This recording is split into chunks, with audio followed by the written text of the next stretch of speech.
All right, today's training will be to prepare us for our Canvas courses for distance learning this school year. So I'm going to go ahead and share my screen with you so you can see some of this information, and then we will have some work time after the presentation today, and feel free to ask questions if you have any along the way. So first up, I have this infographic for you with just some guidelines as to what you should include in your Canvas courses for distance learning. I'm not going to go into a lot of details about specifics for Canvas because we've been using this for a few years. Most of you are very familiar with how to edit and work with Canvas. I'm just going to talk about the expectations from the district and what we would like to see on everyone's Canvas page in order to have some sense of consistency for students. Because we won't be with our students face to face, having some consistency in our online classrooms will be really important to actually be able to find things and have the syllabus for the class and assignments and quizzes located and kind of in the same type of format. So you'll be able to use this infographic later on during your work time as kind of a guide and checklist of what all you should include, but know that you can use more of the options, external tools, and whatnot than what I'm sharing with you today. This is just the bare minimum of what you need to do. So I'm going to flip back and forth between this infographic and Canvas just to show you some of these things actually on the Canvas course. So starting off with our Canvas home pages, we would like everyone to use the distance learning homepage template that we have created for you. This will have some of that consistency for our students. On this template that we've created for you, there's going to be a common header that says distance learning, so it's clear that this is our distance learning Canvas course. You'll need to edit your name and your course name.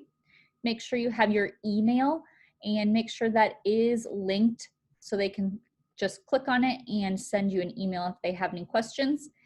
You should also have the distance learning syllabus following that template that we've been making, and then links for students and parents to access if they have any questions. So going over to my class Canvas page here, this was the template copied over. You can see I changed it to the name of my class. I've added my email, and all of these other links were already in here. You just need to make sure that, again, you change course name, your email, and then make sure you have your specific class syllabus linked in there. So this is what we should see on everyone's home page. Next, we're going to move into the settings, and some of these you likely already have in some of your classes, but we just want to make sure that these are set up. The first thing I have for you are your daily announcements. This might be the most new thing for all of these settings for you. Some teachers might have used these before online learning. However, I know this is pretty new to some of you. So daily announcements, we are going to require that you post one every day with your tasks that you would like your students to complete. I'll talk a little bit more about that in a little bit, but we want to make sure that those are showing up on the home page. So you can see at the top of my home page, my 3 most recent announcements that I've posted are showing up there instead of having to go into my announcements tab. So how you get this set up, it will not be automatically clicked for you in the settings. Go into settings, course details, and you have to scroll all the way down to more options. It's kind of buried in there. That's why I wanted to show you this today. Make sure you have show recent announcements on course homepage clicked. You can select how many you want to show up on there. I wouldn't recommend doing more than 5. The last week's announcements would be more than enough. Use your judgment as to what makes sense for your class. Students can always go into the announcements tab and access any that are online. Unless you've deleted them, they will not go anywhere. This is just for viewing on that home page. So I think 3 is a good number, but that's up to you. So make sure, again, that is clicked in the More Options section. We also want to make sure we have the needed navigation tabs published. So the navigation tab is what you see on the left side of your Canvas page.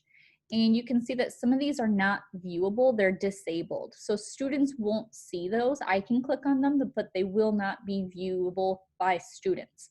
We want to make sure the things we are using are viewable, and anything we are not, we are hiding. So that way we do not overwhelm our students.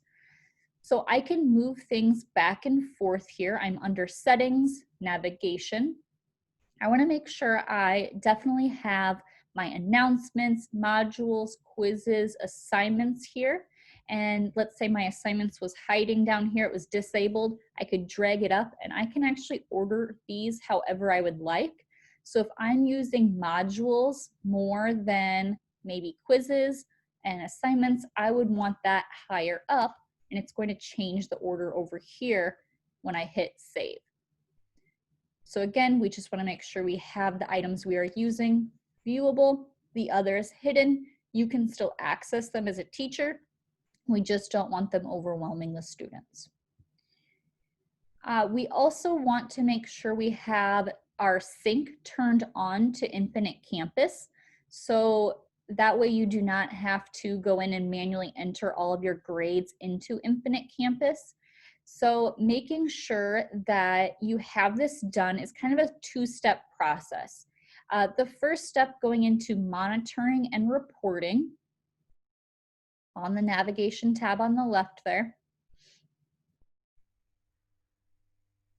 I will be able to schedule a sync. So I can schedule a daily sync if I would like and hit save here. That will make sure that every day there is a sync between Canvas and Infinite Campus. Now, if you change something in Infinite Campus, Canvas will override it. So if you are going to do some changes to scores in Infinite Campus, I would encourage you to turn off the sync for that assignment. So you can do that by going into that specific assignment and opening up the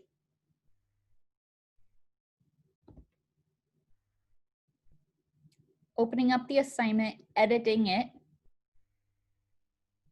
and there will always be a box that you should click if it's a graded assignment called Sync to Infinite Campus. So even though I scheduled the sync on the other settings, if this is not clicked, this will not sync. Sometimes I'm just doing practice work. I don't want to actually grade it or put it in the grade book, so I would leave this unclicked. However, if I do want it to sync, then I will make sure that's selected and hit save. So if this is something where I was going to edit those scores in Infinite Campus, not wanting the Canvas scores to goof it up, I could come back and change that later on. Optional, you can disable the setting for students to create their own discussions. Sometimes this can cause a little bit of chaos in an online platform with our middle school students. So this is up to you and what you think would work for your class.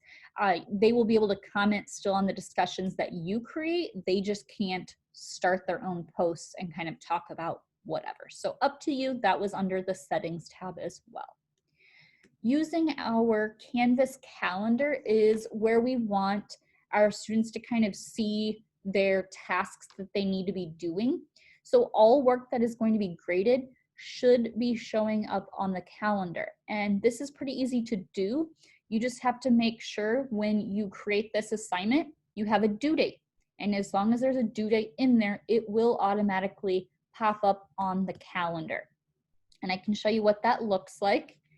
On the teacher side of it, I go to course calendar here. And this will be pretty similar to what students see. I've graded things, so they're going to be crossed off already. And if students have submitted them, similarly, they would be crossed off then. So you can see on the calendar, I just have this one class selected.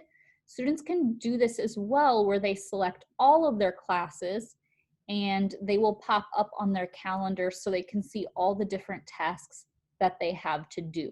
So we do not want to be using Google Calendar or anything else. We would like to be consistent in having all assignments populate in this way. Now, if you have something that you would like students to do and it's not a Canvas assignment, you can still add it to the Canvas calendar by creating an event. So I just clicked on the date and I can create a title, the date, the time. Maybe I'm having a Google Meet and I didn't want to make that a specific assignment on Canvas. I can add that information in here and I can assign it to that specific class so it pops up on their calendar and they see that notification that they need to complete that task. So again, that's the difference between an event and an assignment, which will actually go into the Canvas courses and module. So that's the difference between calendar events and assignments. The final thing on our first page here is the modules. So most of you should be pretty familiar with the modules. We're going to leave it kind of up to you with how you would like to organize them, but a few tips for you is to organize them either by unit or by week. And this might just depend on the format of your class. Math classes that are a little bit more sequential might make sense to leave it up to a unit in a module. Other classes might be formatted better in a week module. So I'm going to show you what that week module would look like in this Teen Chef course.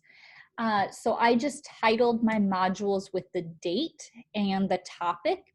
And sometimes the topics went on to the following week, and that's okay.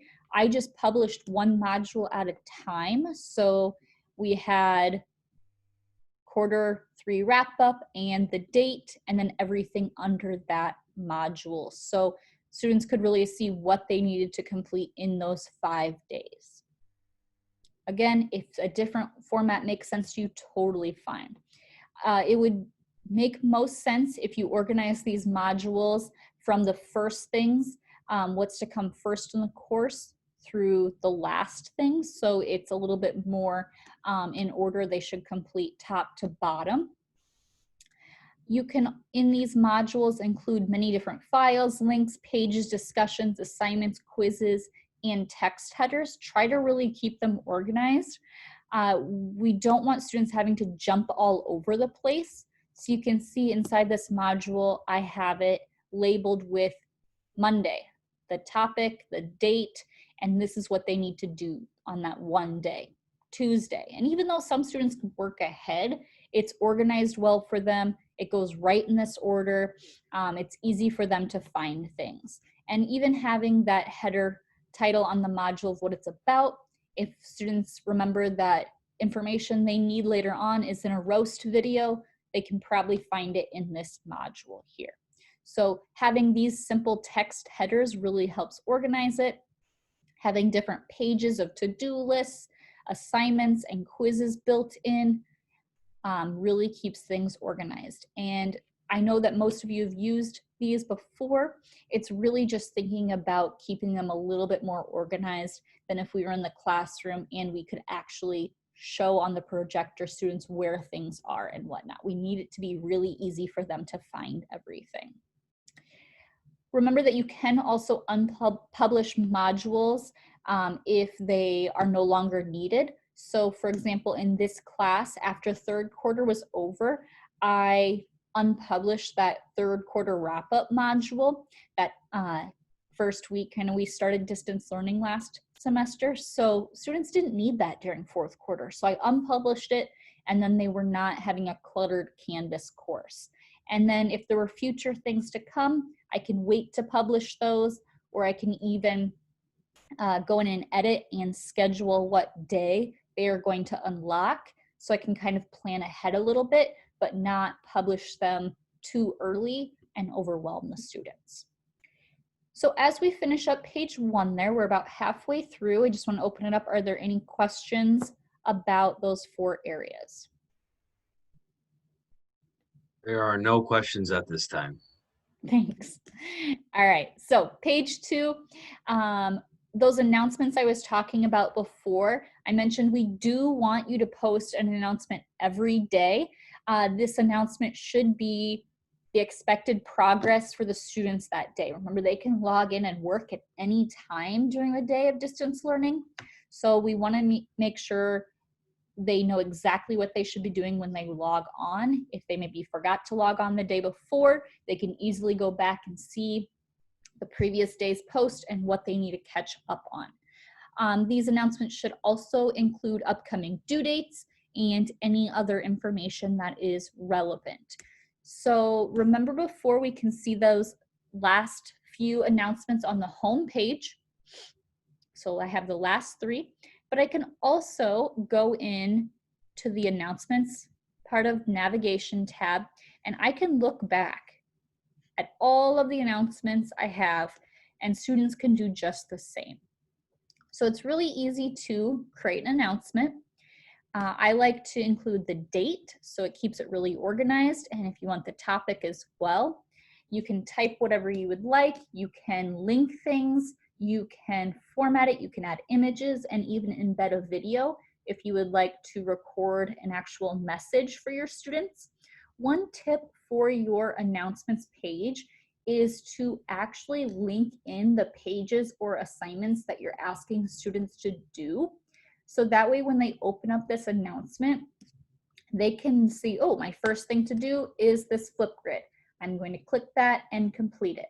My second thing I need to do is this test. I'm going to click it and take it. So they can go straight to whatever that assignment is. So linking those in, again, is really, really helpful. Let me just give you an idea here of what a well typed out announcement would look like, with a quick little blurb. You can link in the module they're working in, today's agenda, and there's 2 tasks for them. And again, you can make this more fun with adding pictures and videos if you would like. Assignments and quizzes, most of you have used already. We just want to make sure that you are including a due date and detailed information. Sometimes when we would do assignments in the classroom or complete assignments, we would give more verbal instructions. Please make sure you have these typed written instructions on those assignments. Even if you've assigned similar work for students, parents or other adults might be helping these students that haven't before. And we want that information to be available easily to anyone that is trying to work through that information. So every single time, make sure you have a lot of details. Make sure those assignments and quizzes are in a module. So you can create assignments in that assignment tab, but they do not get organized. And all of our assignments are found here, but it gets a little chaotic. It's hard to tell which one of these I'm actually looking for.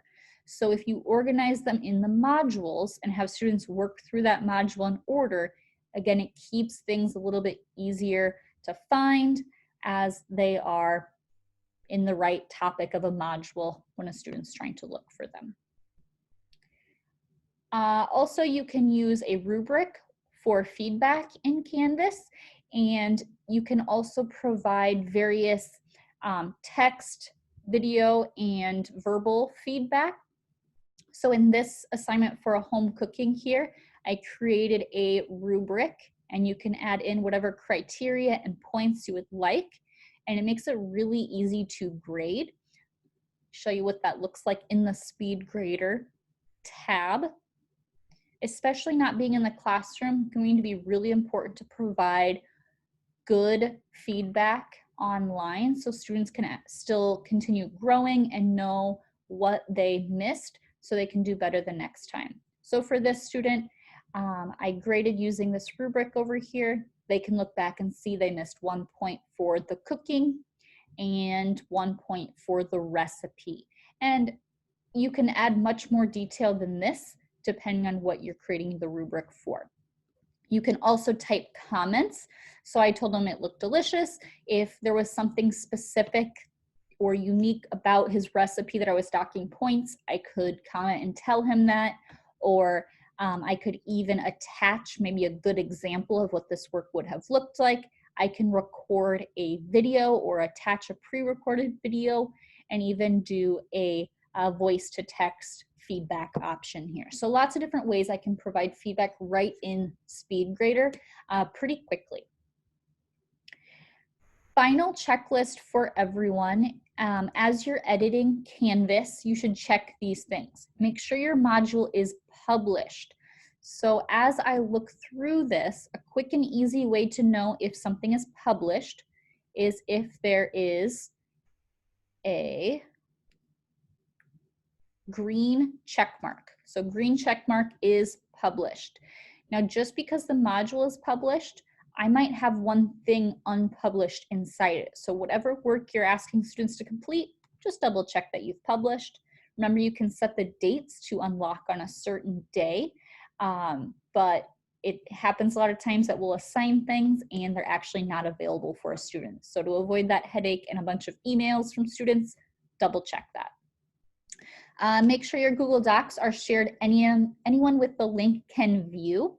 So if you're embedding those into Canvas, make sure that if you're asking students to look at them, edit them, or make a copy, you have those settings shared correctly. Make sure assignments are published and include a due date. Remember, that helps add it to the calendar. And then that they're also in a module. The final thing that you can do to check is to take a look in Student View. Student View is really helpful. It's found under Settings, and it will only allow you to see the things that a student can see. So if you want to check if something published correctly, or how a quiz is going to look, or how a video will show up for students, try this Student View, and then I can actually see what they would see on their end. And another helpful tip, try this on your iPad. These things sometimes look different from our MacBooks to the students' iPads. So if you really want to make sure the formatting is going to go over to something, a new tool is going to work out on the iPad, check it in that format as well. So pretty easy to look at in Student View there again. Now I know we kind of flew through a lot of different topics today. Hopefully a lot of this was review and a few new tips and tricks for you. But if you need some resources, Canvas has some guides to a lot of these different things, from embedding external tools to using SpeedGrader and whatnot.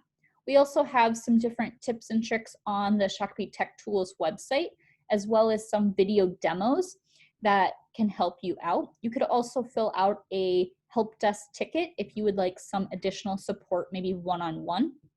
And then Canvas has a YouTube channel with a lot of video tutorials as well. Are there any questions about these things right now? Nope.